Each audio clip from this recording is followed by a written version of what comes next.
before the situation spirals out of control. As Hezbollah hits Tel Aviv, has the US become a helpless giant? And here's John why Eras we is are a asking senior that policy question. director for the The Center scope for of Arms Control and hostilities between Israel and Non-Proliferation Hezbollah has in only Washington, widened. and Israel former has member of the launched US a delegation new to wave of NATO. strikes He's now against joining us Hezbollah from in Lebanon. Washington, D.C. Senior Mr. Hezbollah Eras, figures it's good to see you. have Thank you been very killed much for in making time Israeli for strikes. us. Nearly And welcome. 560 people, How including serious children, is have lost their lives Zelensky's this warning week in that Israel's Russian bombing President campaign Vladimir on Putin is Lebanon. allegedly plotting Thousands of attacks people on have been Ukraine's injured, nuclear tens power of plants thousands using have been forced to satellites flee. of other countries? On the other side of the border, Thank you for Hezbollah has inviting me targeted today. Tel Aviv There with a are missile two for very the important first things time. to keep in Hezbollah mind has about fired this story. surface-to-surface missiles, The projectiles first and is drones at that Israel. in the Hezbollah's over ally, 2.5 years Iran, this has war has warned been going Israel. on, Iran's Russia supreme has leader, not previously targeted Ayatollah Ali nuclear Khamenei, power has plants. said that killing Hezbollah The Russians commanders have will shown not no bring the group hesitation to its whatsoever to knees. attack civilian targets, to massacre civilians, to attack other portions of Ukraine's energy Israel is infrastructure. hurting Hezbollah. But they have Some of the drawn the line effective at and avoiding valuable elements of nuclear Hezbollah power were plants martyred. specifically. It was a loss, And there are but probably this some very was good not a reasons loss for that this. destroyed The Hezbollah. most The important of which would be organizational to and avoid human an strength of environmental Hezbollah is catastrophe that much would have more than effects these in words. both Russia Their and authority, Ukraine. ability, So there's good reason and not to strength target are much more than these nuclear words to be plants. seriously affected by these losses. That the story is Of course, breaking the loss of now a person, is significant especially if he is because a it means commander one of two things. and The has a first history is of that jihad, it is a could be loss. that There is no doubt the about it. Ukrainians had it Therefore, wrong. they have That won so far, Russia is not and by going God's to be grace and targeting power, Ukraine. the final victory in this battle But it could belongs to also the mean that resistance there is and actual the information Hezbollah out front. there that such targeting is going on. This could be Russian Meanwhile, propaganda. as Benjamin Netanyahu Some of the puts prominent Israel faces in the second existential phase of the danger, Jammu and Kashmir Assembly polls several are hostages Apni Party continue Chief to be Altaf abandoned Bukhari, in Congress the State Hamas President Tariq tunnels Hamid for Kara, 355 Agha Saeed days now. Muntazir Mehdi All of this PDP, is US and President Ravindra Joe Raina, Biden's the State worst President nightmare. of the BJP. On Tuesday, especially with regard to the foreign delegations visit, security was beefed up across all the polling booths where they will be visiting. This is the first time that foreign delegates have been brought in to note and to basically monitor the polling that is going on for the second phase of Jammu and Kashmir's assembly election. With video journalist Feroz, Idris Loan for WION World is One. Prevent a wider war that engulfs the entire region. MotoGP to India has been pushed back by another year. Unprovoked. The Indian Grand Prix has been designated as a reserve event for the 2025 season and will return to the calendar in 2026. This comes as a surprise because in July, MotoGP announced an agreement had been signed with Uttar Pradesh, the northern state where a diplomatic solution is still possible. International circuit is located. In fact, it remains the only The new 3-year deal was supposed to bring the race back to the country after its 2024 event was cancelled.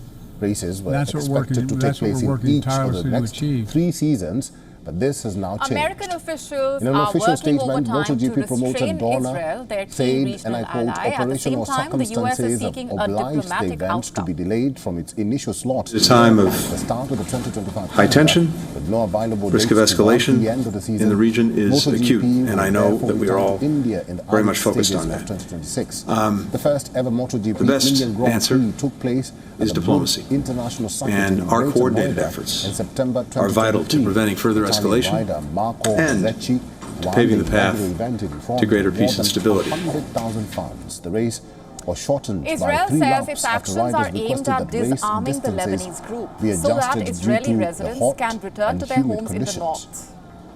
Meanwhile, Hezbollah says it's been striking Israel to deter and degrade Israeli attacks on Palestinians Thank you for watching in Gaza. Pulse. I'm Eric Njoka. But stay with us. months This of is shuttle diplomacy by the US officials have resulted in nothing in a way. Even though Biden has spent his last year as US president trying to prevent the war in Gaza from spreading, he has realized that his power has reached its limit. As Israel and Hezbollah ramp up the hostilities, America is increasingly looking like a helpless giant. According to reports, in the days leading up to Israel's latest strikes against Hezbollah, US officials reportedly warned the Israeli government that escalating hostilities with Hezbollah would likely send the entire region towards war. The US reportedly told Israel that a diplomatic solution with Hezbollah was still possible. The Americans discouraged Israel from undertaking a new military campaign as it could derail peace efforts.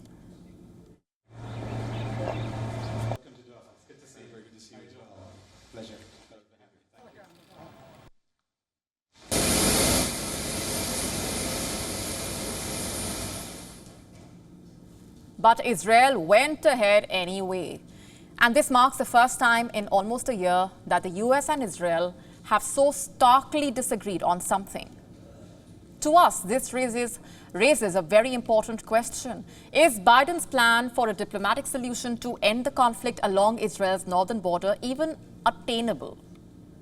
You see, the US has for months urged Israel to avoid ramping up its military campaign in Lebanon. The US worried that it would only ignite tensions in the region further and potentially spark a wider war.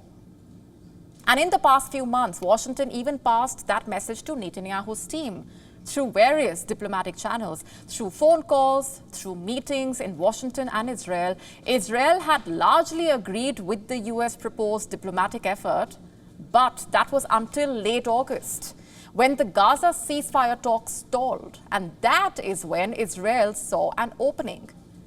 In meetings last week, Israel reportedly made it clear to the Americans, according to Israel, Hezbollah showed no signs of wanting to engage in diplomatic talks. Israel hinted that it was ready to ramp up the pressure on the Lebanon-based group.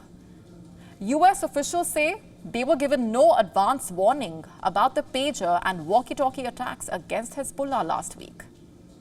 Israel, for that matter, is believed to have been behind those attacks, though it has not directly claimed responsibility. It looks like neither Israel nor Hezbollah are willing to dial down the tensions. So far, the Israeli Prime Minister appears resolved to continue the campaign in Lebanon. The Israel Defense Forces said this week that they are planning on ramping up attacks in the coming days. On Tuesday itself, the IDF Chief of Staff, Lieutenant General Herzi Halevi, said, and I'm quoting, Hezbollah must not be given a break. But if the violence escalates, it risks pulling Israel and Hezbollah into an all-out war, a scenario that the Biden administration has long tried to avoid. While to many the attacks may already feel like a war, Hezbollah is yet to fully retaliate for Israel's recent attacks. Hezbollah has not yet crossed the key red line, which is the use of their precision-guided missiles. They say they have hundreds of them. And these Hezbollah missiles, you see, could cause tremendous damage to Israeli population centers. Just how devastating will Hezbollah's revenge be? It's hard to say, but this much is clear. If and when Hezbollah responds to Israel's strikes, it could pull both sides deeper into the tit-for-tat strikes that could eventually add up to a much bigger conflict. Hezbollah says that it will not agree to a deal with Israel until a ceasefire is reached in Gaza.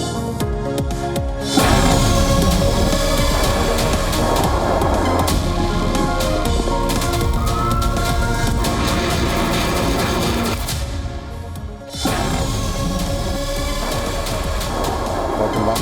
You are watching WION The World. Thank you for staying with us and joining us at this hour. I'm Eric Njoka. Let's start with the headlines. Over the last 3 days, Israel has intensified its aerial campaign, striking locations in southern Lebanon. Lebanese officials say that as many as 600 people have died due to Israeli strikes. Puts troops on alert that, by the for way, is the possible largest Lebanon, number of casualties since the 34-day However, war he with stresses Hezbollah in that there is 2006. still opportunity for a settlement. And it basically means hostilities between Hezbollah and Israel have already become more violent than in any of the flare-ups in the past. But US officials still sound optimistic. They say that they can help broker a diplomatic deal between Israel and Hezbollah. That is at least what Biden said at the UN. But the Israel-Lebanon crisis is already on the brink. Biden's calls for restraint from the podium of the UN, like his pleas for Israel and Hamas to reach a ceasefire deal, are being heard in the hall, but not in the region. In recent weeks, the rift between the US and Israeli leadership has become more apparent. On several occasions, the US has failed to restrain Israel. Take Israel's Rafah invasion, for instance. It was one instance where the Biden administration did something material to try and constrain Netanyahu. The White House delayed a shipment of bombs to convey its opposition to the Israeli campaign in Gaza, but it did not work. Israel invaded Rafah anyway. The U.S. administration had to release part of the delayed shipment. It's because Israel has learned not to ask the U.S.